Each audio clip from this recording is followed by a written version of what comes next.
Hello friends, तो कैसे हैं आप लोग। आशा करता हूँ अच्छे होंगे। तो आज हम लोग कंटिन्यू करने वाले हैं प्रैक्टिस सेट नंबर 2, जो था आपका झारखंड एसएससीएल का हिंदी पेपर 2 हम लोग स्टार्ट किए थे। और इसका आपको प्लेलिस्ट भी बना दिया जाएगा, ठीक है। जो पिछले वीडियो नहीं देखे हैं उसका लिंक जो है इस वीडियो के डिस्क्रिप्शन में दे दिया गया है, तो वहाँ से जाकर के आप देख सकते हैं। बाकी हम लोग इस चैनल पे झारखंड स्पेशल उड़ान पब्लिकेशन का जो न्यू अपडेट बुक आया था अगस्त 2023 तक, उसको भी हम लोग लगभग समाप्त कर चुके हैं। तो जो नहीं देखे हैं वो भी जाकर के देख सकते हैं। उसका लिंक भी इस वीडियो के डिस्क्रिप्शन में दे दिया गया है, तो वहाँ से जाकर के आप देख लीजिएगा। इसका PDF आपको व्हाट्सएप ग्रुप पे मिल जाएगा, ठीक है। तो व्हाट्सएप ग्रुप का लिंक इस वीडियो के डिस्क्रिप्शन में दे दिया गया है, तो वहाँ से जाकर के आप ज्वाइन कर लीजिएगा। तो कृपया जो भी चैनल पर नए हैं, जो अभी तक सब्सक्राइब नहीं किया चैनल को, वो सब्सक्राइब कर ले, लाइक कर दें, बेल आइकन दबा दें और अलग अलग से रिलेटेड ग्रुप में शेयर कर दें। आते हैं हम लोग फर्स्ट क्वेश्चन की ओर। पहला क्वेश्चन है प्रैक्टिस सेट नंबर 2 है, ठीक है। तो फर्स्ट क्वेश्चन देखते हैं हम लोग। पहला क्वेश्चन दिया गया है, ठीक है, हिंदी पेपर 2 का हम लोग स्टार्ट किए थे प्रैक्टिस सेट, और आपको थ्योरी पार्ट भी कराया जाएगा, ठीक है। तो ये प्रैक्टिस सेट आपको 30 जो है वो लगभग 15 दिनों के अंदर आपको समाप्त कर दिया जाएगा एग्जाम से पहले। तो फर्स्ट क्वेश्चन देखते हैं। पहला है कि भारतवर्ष में हिंदी भाषा को आप किस वर्ग में रखेंगे। तो ये रखेंगे हम राजभाषा में। ऑप्शन नंबर ए हो जाएगा राइट आंसर। नेक्स्ट क्वेश्चन है, अगला प्रश्न दिया गया है, वो है कि ब्रजबुली नाम से जानी जाती है किसको। तो ब्रजबुली नाम से जाना जाता है पुरानी बंगला को। ऑप्शन नंबर डी हो जाएगा राइट आंसर। नेक्स्ट क्वेश्चन है, अगला प्रश्न दिया गया है, वो है कि निम्न में से कौन सी भाषा देवनागरी लिपि में लिखी जाती है। तो देवनागरी लिपि में लिखी जाती है कौन सी भाषा, मराठी भाषा को लिखा जाता है देवनागरी लिपि में। नेक्स्ट क्वेश्चन है, अगला प्रश्न है कि अधिकतर भारतीय भाषाओं का विकास किस लिपि में हुआ है। तो अधिकतर भारतीय भाषाओं का जो विकास हुआ है वो ब्राह्मी लिपि में हुआ है। ऑप्शन नंबर डी हो जाएगा राइट आंसर। नेक्स्ट क्वेश्चन है, हिंदी भाषा किस लिपि में लिखी जाती है। तो हिंदी भाषा लिखा जाता है देवनागरी लिपि में। ऑप्शन नंबर सी हो जाएगा राइट आंसर। नेक्स्ट क्वेश्चन है, वर्तमान हिंदी का प्रचलित रूप क्या है। तो वर्तमान हिंदी का प्रचलित रूप है आपका कौन सा, तो वह आपका खड़ी बोली। ऑप्शन नंबर सी हो जाएगा राइट आंसर। नेक्स्ट क्वेश्चन है, अगला प्रश्न है कि हिंदी भाषा की बोलियों के वर्गीकरण के आधार पर छत्तीसगढ़ की बोली कैसी है। तो छत्तीसगढ़ का जो बोली है वो है पूर्वी हिंदी है। ऑप्शन नंबर ए हो जाएगा राइट आंसर। नेक्स्ट क्वेश्चन है, अगला प्रश्न है कि निम्नलिखित में से कौन सी पश्चिमी हिंदी की बोली नहीं है। तो पश्चिमी हिंदी की बोली नहीं है कौन सी, वो है बघेली जो है वो पश्चिमी हिंदी की बोली नहीं है। ऑप्शन नंबर डी हो जाएगा राइट आंसर। बाकी सभी है ब्रजभाषा है, बुंदेली है और कनौजी है। नेक्स्ट क्वेश्चन है, अगला प्रश्न है कि संविधान के अनुच्छेद 351 में किस विषय का वर्णन किया गया है। तो अनुच्छेद 351 में हिंदी के विकास के लिए निर्देश का वर्णन किया गया है। ऑप्शन नंबर डी हो जाएगा राइट आंसर। नेक्स्ट क्वेश्चन है, ब्रजभाषा क्या है। तो ब्रजभाषा जो है वो पश्चिमी हिंदी है। ऑप्शन नंबर बी हो जाएगा राइट आंसर। नेक्स्ट क्वेश्चन है, अगला प्रश्न है कि चारों चरणों में समान मात्राओं वाले छंद को क्या कहते हैं। तो इसको कहते हैं सममात्रिक छंद कहते हैं। ऑप्शन नंबर ए हो जाएगा राइट आंसर। नेक्स्ट क्वेश्चन है, अगला प्रश्न है कि निम्नलिखित में से सममात्रिक छंद का कौन सा उदाहरण है। तो यह उदाहरण है आपका चौपाई जो है उदाहरण है। ऑप्शन नंबर सी हो जाएगा राइट आंसर। नेक्स्ट क्वेश्चन है, अगला प्रश्न है कि सुबोधित, ठीक है, शोभित कर नवनीत के लिए घुट, ठीक है, घुट रूनी चलत रेणुतन मंडित मुख दधि लेप किए इन पंक्तियों में कौन सा रस है। तो यह रस जो है वो है आपका वत्सल्य रस है। ऑप्शन नंबर डी हो जाएगा राइट आंसर। नेक्स्ट क्वेश्चन है, अगला प्रश्न है कि रसोपति में आश्रय की चेष्टाएं क्या कही जाती है। तो रसोपति में आश्रय की चेष्टाएं जो है वो कहा जाता है अनुभाव कहा जाता है। ऑप्शन नंबर सी हो जाएगा राइट आंसर। नेक्स्ट क्वेश्चन है कि ट ठ ड ढ वर्णों के प्रयोग का संबंध काव्य में किस गुण से है। तो है आपका ओज गुण से। ऑप्शन नंबर बी हो जाएगा राइट आंसर। नेक्स्ट क्वेश्चन है, कनक कनकते सौगुनी मदकता अधिकाय या खाए बैराय जग व पाए बैराय प्रस्तुत पंक्तियों में कौन सा अलंकार है। तो यह अलंकार जो है वो यमक अलंकार है। ऑप्शन नंबर बी हो जाएगा राइट आंसर। नेक्स्ट क्वेश्चन है, अगला प्रश्न है कि नवल सुंदर श्याम शरीर में कौन सा अलंकार है। तो नवल सुंदर श्याम शरीर में जो अलंकार है वो है आपका उल्लेख अलंकार है। ऑप्शन नंबर ए हो जाएगा राइट आंसर। नेक्स्ट क्वेश्चन है, अगला प्रश्न है कि निम्न से नासिक्य व्यंजन कौन सा है। तो नासिक्य व्यंजन है या। ऑप्शन नंबर बी हो जाएगा राइट आंसर। नेक्स्ट क्वेश्चन है, अगला प्रश्न है, ए वर्ण कहलाते हैं क्या कहलाते हैं। तो ये वर्ण कहलाते हैं आपका कंठ तालव्य वर्ण कहलाते हैं। ऑप्शन नंबर डी हो जाएगा राइट आंसर। नेक्स्ट क्वेश्चन है, अगला प्रश्न है कि हिंदी वर्णमाला में अयोग्य वर्ण कौन से होते हैं। तो ये होते हैं आपका अन और इया होते हैं। ऑप्शन नंबर डी हो जाएगा राइट आंसर। नेक्स्ट क्वेश्चन है, अगला प्रश्न है कि निम्न में बताइए कि किस शब्द में द्वितीय व्यंजन है। तो द्वितीय व्यंजन किस में है। तो दिल्ली में द्वितीय व्यंजन है। ऑप्शन नंबर सी हो जाएगा राइट आंसर। नेक्स्ट क्वेश्चन है, ठीक है, तालाबे स मूर्धनी स दंती स ह में कौन से व्यंजन कहलाते हैं? तो ये कहलाते हैं आपका संघर्षी व्यंजन कहलाते हैं। ऑप्शन नंबर सी हो जाएगा राइट आंसर। नेक्स्ट क्वेश्चन है, अगला प्रश्न है कि निम्नलिखित में से कौन स्वर नहीं है? तो स्वर नहीं है, इया जो है वो स्वर नहीं है। ऑप्शन नंबर डी हो जाएगा राइट आंसर। नेक्स्ट क्वेश्चन है, अगला प्रश्न है कि निम्नलिखित में से कौन ट वर्ग नहीं है? तो ट वर्ग नहीं है, घ जो है वो ट वर्ग नहीं है। नेक्स्ट क्वेश्चन है, अगला प्रश्न है कि निम्नलिखित में से कौन सा पंच स्वर है? तो पसंद स्वर जो है वो है आपका आ है। ऑप्शन नंबर ए हो जाएगा राइट आंसर। नेक्स्ट क्वेश्चन है, अगला प्रश्न है कि 1957 में गोदान का अंग्रेजी अनुवाद इसके द्वारा किया गया था। ठीक है, ये किया गया था किसके द्वारा? तो किया गया था आपका जय रतन और पुरुषोत्तम लाल के द्वारा। ऑप्शन नंबर बी और सी दोनों हो जाएगा। ऑप्शन नंबर डी हो जाएगा राइट आंसर। नेक्स्ट क्वेश्चन है, अगला प्रश्न है कि गोदान उपन्यास का नायक कौन है? तो गोदान उपन्यास का जो नायक है वो आपका होरी है। क्या है? होरी है। नेक्स्ट क्वेश्चन है, अगला प्रश्न है कि मानव चरित्र होरी था क्या? तो मानव चरित्र जो होरी था एक किसान था। क्या था? एक किसान था। नेक्स्ट क्वेश्चन है, अगला प्रश्न है कि होरी एक किसान है जिसका विवाह निम्नलिखित में से हुआ है किससे? तो विवाह हुआ है धनिया से हुआ है। ऑप्शन नंबर ए हो जाएगा राइट आंसर। नेक्स्ट क्वेश्चन है, मुंशी प्रेमचंद के गोदान में कौन सा पात्र नहीं है? तो मुंशी प्रेमचंद के गोदान में श्रीदास जो है वो पात्र नहीं है। ऑप्शन नंबर सी हो जाएगा राइट आंसर। बाकी सभी है, हीरा है, होरी है, शोभा है, ये सभी है। नेक्स्ट क्वेश्चन है, अगला प्रश्न है कि ध्रुव स्वामिनी के रचयिता कौन है? तो ध्रुव स्वामिनी के रचयिता है जनशंकर प्रसाद। ऑप्शन नंबर सी हो जाएगा राइट आंसर।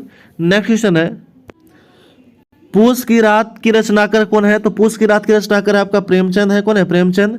नेक्स्ट क्वेश्चन है, अगला प्रश्न है कि बिहारी किस राजा के दरबारी कवि थे? तो बिहारी जो थे वो जय सिंह के दरबारी कवि थे। ऑप्शन नंबर सी हो जाएगा राइट आंसर।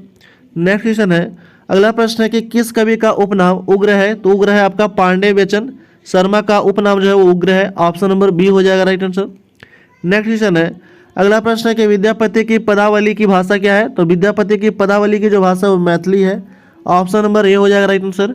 नेक्स्ट क्वेश्चन है, अगला प्रश्न दिया गया है वो है कि ढाई अक्षर प्रेम के पढ़ो सो पंडित होए प्रस्तुति पंक्ति के रचयिता कौन है? तो इसका रचयिता है आपका कबीर दास है। कौन है? Kabir Das. Option number B हो जाएगा राइट आंसर।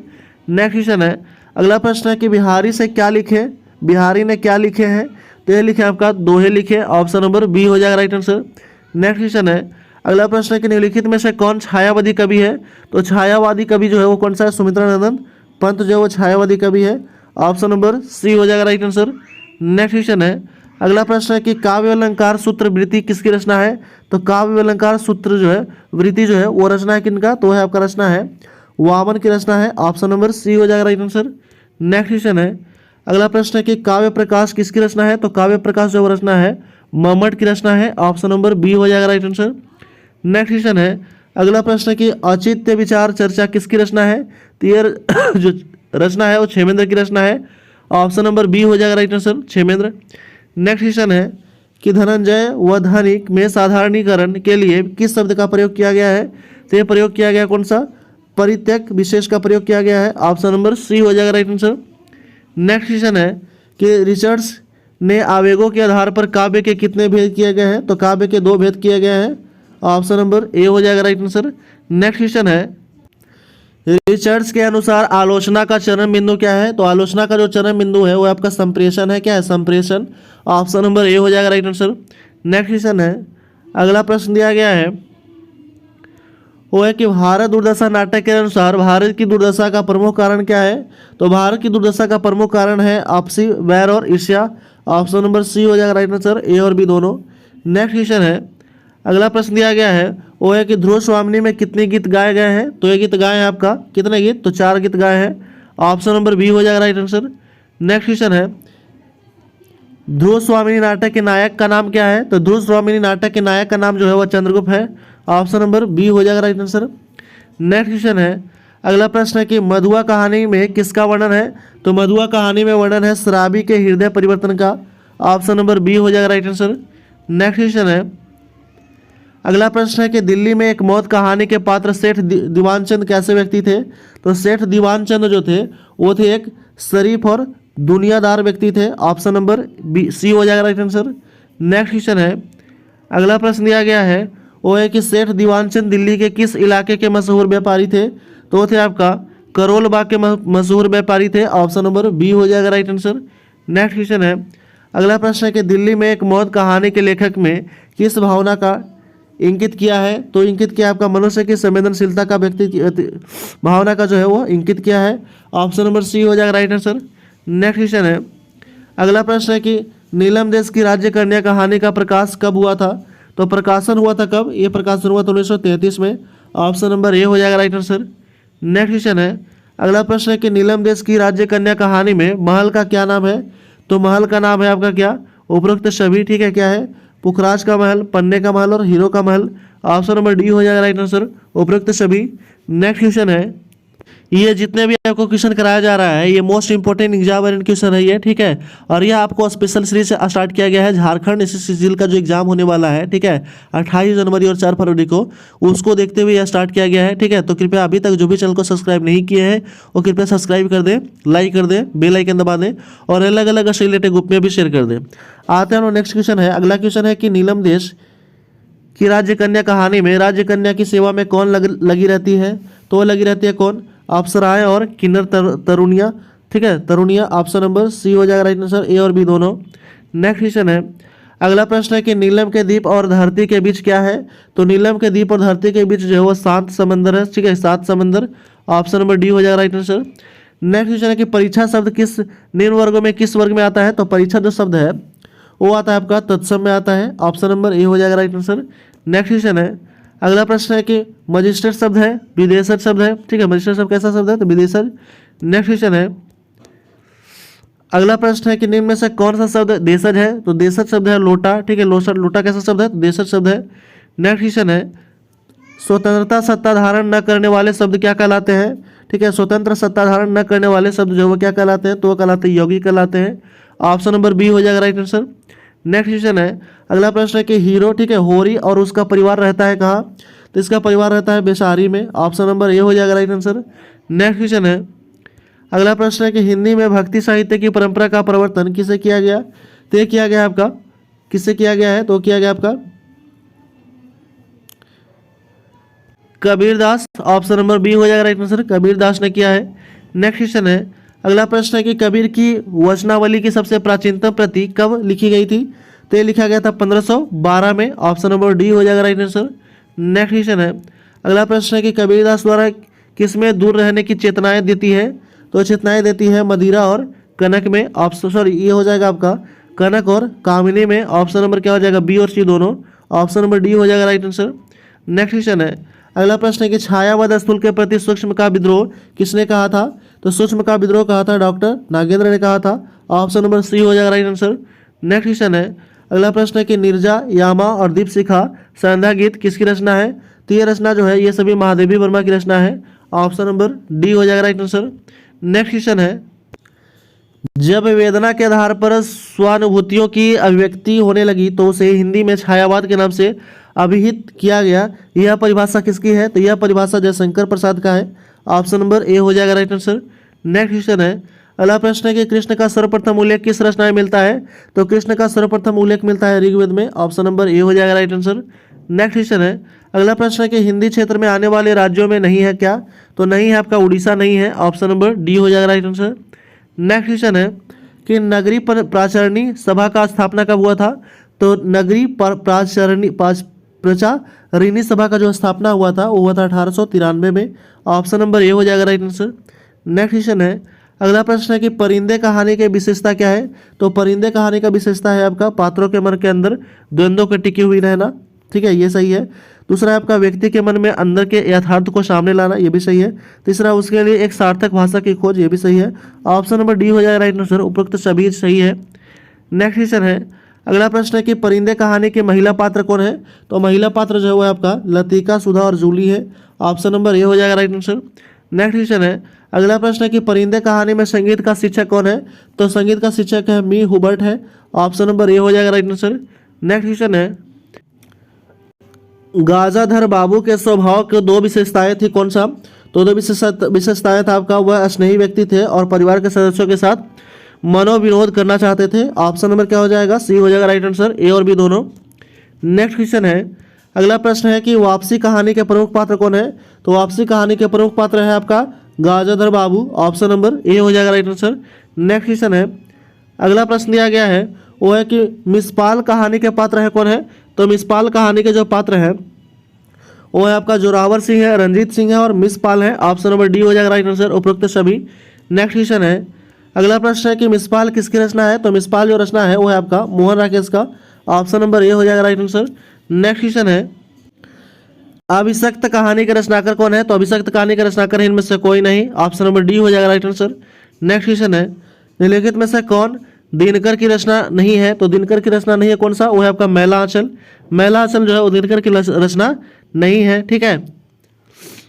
बाकी सभी है, कुरुक्षेत्र है, रेणुका है और उर्वशी है। नेक्स्ट क्वेश्चन है, अगला प्रश्न है कि दिनकर की पहली रचना कौन सी है, तो दिनकर की पहली रचना आपका विजय संदेश है। ऑप्शन नंबर ए हो जाएगा राइट आंसर। नेक्स्ट क्वेश्चन है, अगला प्रश्न है कि दिनकर राष्ट्र कवि क्यों जाने जाते हैं, तो ये जाने जाते हैं आपका राष्ट्रीय हित सर्वोपरि पंडित के लिए आवाज थे, जन जन के दुख दर्द को अपना दर्द समझते थे। ऑप्शन नंबर डी हो जाएगा राइट आंसर उपरोक्त सभी। नेक्स्ट क्वेश्चन है, अगला प्रश्न है कि दिनकर के में काव्य गुण क्या है, तो दिनकर में जो काव्य गुण है वो है आपका क्या, तो यह प्रवाह के ओज, सच्ची संवेदनात्मकता और अनुभूति की तीव्रता। ऑप्शन नंबर डी हो जाएगा राइट आंसर उपरोक्त सभी। नेक्स्ट क्वेश्चन है, अगला प्रश्न है कि भूषण किस रस के कवि है, तो भूषण जो है वो वीर रस के कवि है। ऑप्शन नंबर ए हो जाएगा राइट आंसर। नेक्स्ट क्वेश्चन है, अगला प्रश्न है कि कवि भूषण का पूरा नाम क्या है, तो कवि भूषण का पूरा नाम है Shivraj Bhushan. Option number D हो जाएगा राइट आंसर। नेक्स्ट क्वेश्चन है, अगला प्रश्न है कि भूषण में काव्य की विशेषता क्या है, तो काव्य की विशेषता उपरोक्त सभी है, ठीक है। काव्य की रचना ब्रजभाषा में की गई, ये सही है। दूसरा है ब्रजभाषा को वीर रस की कविता के लिए अपनाया गया था, ये भी सही है। वीर रस का प्रयोग किया गया, ये भी सही है। ऑप्शन नंबर डी हो जाएगा राइट आंसर उपरोक्त सभी। नेक्स्ट क्वेश्चन है, अगला प्रश्न दिया गया है वो है कि रीतिकालीन के प्रथम कवि जिन्होंने हास्य विलास की अपेक्षा राष्ट्रीय भावना को प्रमुखता प्रदान किया है वो कौन है, तो वह भूषण है। ऑप्शन नंबर सी हो जाएगा राइट आंसर। नेक्स्ट क्वेश्चन है, अगला प्रश्न है कि रसखान का जन्म कब हुआ था, तो रसखान का जन्म हुआ था 1548 में। ऑप्शन नंबर सी हो जाएगा राइट आंसर। नेक्स्ट क्वेश्चन है, रसखान से संबंधित कौन सा कथन सत्य है, तो यह आपका उपरोक्त सभी कथन क्या है, तो सत्य है। उनका मूल नाम सैयद इब्राहिम था, वे कृष्ण भक्त थे और उन्होंने व्यंजक शैली का प्रयोग किया था, यह सभी सही है, ठीक है। नेक्स्ट क्वेश्चन है, रसखान की दो पुस्तकें प्रसिद्ध है कौन सा, तो है आपका सुजान रसखान और प्रेम वाटिका, ये दो पुस्तक प्रसिद्ध है। ऑप्शन नंबर ए हो जाएगा राइट आंसर। नेक्स्ट क्वेश्चन है, अगला प्रश्न दिया गया है, अगला प्रश्न है कि इनमें, ठीक है, इसमें फूल भी है, सूल भी है, धूल भी है, गुलाब भी है, कीचड़ भी है, चंदन भी है, सुंदरता भी है, कुरूपता भी है, मैं, ठीक है, मैं किसी से दामन बचाकर निकल नहीं पाया, यह कथन किसका है, तो यह जो कथन है वह फरीश्वर नाथ रेणु का कथन है। ऑप्शन नंबर सी हो जाएगा राइट आंसर। नेक्स्ट क्वेश्चन है, अगला प्रश्न है कि यह शब्द अनेकार्थी है, ठीक है, यह शब्द जो है क्या है, अनेकार्थी है, तो यह कर है। ऑप्शन नंबर ए हो जाएगा राइट आंसर। नेक्स्ट क्वेश्चन है, अगला प्रश्न है कि निम्न वाक्यों में आव्यय, ठीक है, आव्यय में पूरा होगा, ठीक है, आज धन कोई नहीं पूछता, क्या होता है, तो क्या हो जाएगा, के बिना, ठीक है, पूरा होगा के इजाज धन बिना कोई नहीं पूछता। ऑप्शन नंबर क्या हो जाएगा, ए हो जाएगा राइट आंसर। नेक्स्ट क्वेश्चन है, अगला प्रश्न है कि निज, ठीक है, निजवाचक सर्वनाम का प्रयोग किस वाक्य में होता है, तो निजवाचक सर्वनाम का प्रयोग होता है आप भला तो जग भला। ऑप्शन नंबर डी हो जाएगा राइट आंसर ऐसे वाक्यों में। नेक्स्ट क्वेश्चन है, अगला प्रश्न है कि वर्णमाला कहते हैं किसको, तो वर्णों के व्यवस्थित समूह को वर्णमाला कहते हैं। ऑप्शन नंबर डी हो जाएगा राइट आंसर। नेक्स्ट क्वेश्चन है, अगला प्रश्न है कि निम्न में से कंठ ध्वनि कौन सी है, तो कंठ ध्वनि जो है वो कौन सा है, क और, ठीक है, इसमें से बोला है कंठ ध्वनि, तो क और ख है कंठ ध्वनि। ऑप्शन नंबर ए हो जाएगा राइट आंसर। नेक्स्ट क्वेश्चन है कि निम्न में से अल्प प्राण्य वर्ण कौन सा है, तो वह आपका क और ग है। ऑप्शन नंबर बी हो जाएगा राइट आंसर। नेक्स्ट क्वेश्चन है, अगला प्रश्न है कि दो अथवा दो से अधिक शब्दों के मिलाकर बने हुए नए सार्थक शब्द को क्या कहते हैं, तो उसको हम समास कहते हैं। ऑप्शन नंबर बी हो जाएगा राइट आंसर। नेक्स्ट क्वेश्चन है, अगला प्रश्न है कि दो वर्णों से मेल से होने वाले विकार को क्या कहते हैं, तो दो वर्णों के मेल से होने वाले विकार को कहते हैं संधि कहते हैं। ऑप्शन नंबर ए हो जाएगा राइट आंसर। नेक्स्ट क्वेश्चन है, दयानंद में प्रयुक्त संधि का नाम क्या है, तो दयानंद में प्रयुक्त संधि का नाम है दीर्घ संधि। ऑप्शन नंबर बी हो जाएगा राइट आंसर। नेक्स्ट क्वेश्चन है 99 नंबर क्वेश्चन है, दिया गया कि द्विगीय समास का उदाहरण क्या है, तो द्विगीय समास का उदाहरण है त्रिभुवन। ऑप्शन नंबर डी हो जाएगा राइट आंसर। और इस वीडियो का लास्ट क्वेश्चन है ये, ठीक है, 100 नंबर क्वेश्चन, वो दिया गया है कि अभी, ठीक है, अव्ययीभाव समास का एक उदाहरण यथाशक्ति का सही विग्रह क्या होगा ये बताना है। तो हो जाएगा आपका शक्ति के अनुसार, ये हो जाएगा ऑप्शन नंबर सी हो जाएगा राइट आंसर। तो इस तरह जो हम लोग प्रैक्टिस सेट नंबर 2 जो है वो हम लोग समाप्त कर चुके हैं इस वीडियो में। तो कृपया जो भी चैनल पर नए हो सब्सक्राइब कर दें, लाइक कर दें, बेल आइकन दबा दें और अलग अलग रिलेटेड ग्रुप में शेयर कर दें। Thanks for watching.